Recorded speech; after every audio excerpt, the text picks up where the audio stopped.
I'm Tyler. I'm Zubair. I am a Christian. Probably calling me an atheist if you insist on a label. I voted for Trump 3 times. I think he's a fascist. I'm an omnivore. No animal flesh, no animal secretions. And we're best friends. We talk about everything and we disagree on a lot.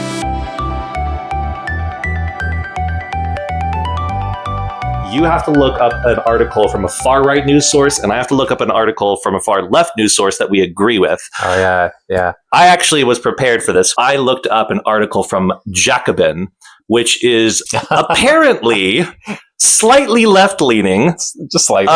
Their big headline says, "New issue of municipal socialism out now." On Jacobin, they had this headline: Iran is facing its deepest crisis since the 1979 revolution. And I thought, yes, it is. But how are you going to spin this, really, to say that the Ayatollahs are totally justified in what they're doing? Discontent over dire economic conditions, and we'll link the article, I won't read the whole thing, lay behind the protest that rocked Iran earlier this month. Kind of true, but also it's kind of the Islamic oppression that nobody there really wants anymore. A U.S. attack will make things even worse for the Iranian people. That's probably true, given what I know about our recent forays in the last 20 years into the Middle East.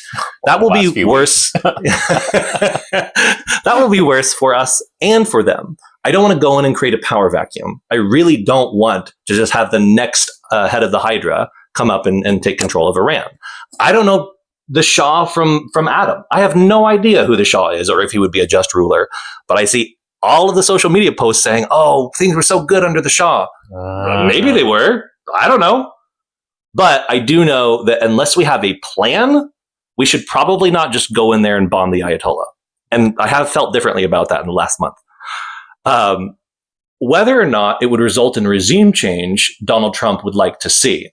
So this is an article with at least a tagline that I agree with from Jacobin, which is about as far away from my personal ideology as I can get. These people want to bring literal communism to the United States and are organized to that end. All right, so I am on OAN News. That's about as far right as I could imagine. Good old One America News Network. Do they have like an editorial page? Because most of these are just facts like that I can argue with. Like the Federal Reserve has Kevin Warsh as the new head. UPS is, cutting 30,000 jobs. Is that because my news sources give me facts and yours gives you political spin? Here we go. I don't read OAN that much. I will cop to reading it once in a while. All right, so they got Trump flips the bird. I think this is like him flipping off that factory worker. Oh, you didn't hear about that? Oh, so he visited I want to say a Ford plant or something, one of the workers, it's like, where are the Epstein files? Or he, yelled out something at him, and Trump flipped the guy off. Oh man, he touched a nerve. Yeah. For what it's worth, I think Trump is probably guilty, and I'm totally comfortable throwing him behind bars if he was in fact engaged in pedophilic acts. I have no problem being consistent on that front. Yeah, I think most people are with you on that, actually. Yeah. So, I mean, he must see that coming, which is why he is reacting the way he is. But if it just turns out that he created this monster himself, that's just kind of just desserts as well. If he put so much spotlight focus on the Epstein files because he thought he wasn't going to get elected to just undermine whoever, to undermine Harris, well, you get to deal with that ball that you rolled uphill. American Justice for Sale. Litigation founders, foreign sovereigns, and shadow financiers cash in on American lawsuits at the expense of U.S. companies and consumers. Actually, I think this sounds like something I agree with. I do think money has entered our system, not just in Washington, D.C., but also in the courts. Yeah. So this article starts out by saying that there's a new group wielding influence over some of America's top companies, and they don't happen to be shareholders, regulators, or customers. And they're saying that private equity and foreign-backed litigation funding is weaponizing the courts by driving up costs for businesses and passing the bill to consumers. So third-party litigation is a growing class of financiers abroad, and they bankroll high-stakes, high-dollar lawsuits against major U.S. companies, often in the form of major class actions. So interesting. Companies like ExxonMobil, Chevron, Johnson & Johnson. I just got a class action notification from Amazon that apparently they didn't refund me enough money, me and everybody else on the class action.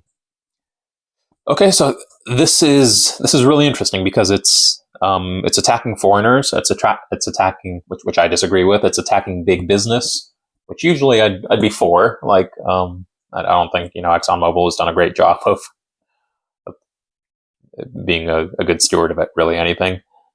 But this seems like a problem. I don't think that we need to be using the courts to create more frivolous lawsuits. And certainly, I don't like the idea of just, it's almost like pay to play. The more money you have, the more you get a say in how the society is run. So, I think this is like, even though it's populist and probably from the right, I think this is an article that crony capitalism is majorly unpopular on the right. And it's a real threat that I think all of my side feels. We see the corporations capturing far too much power.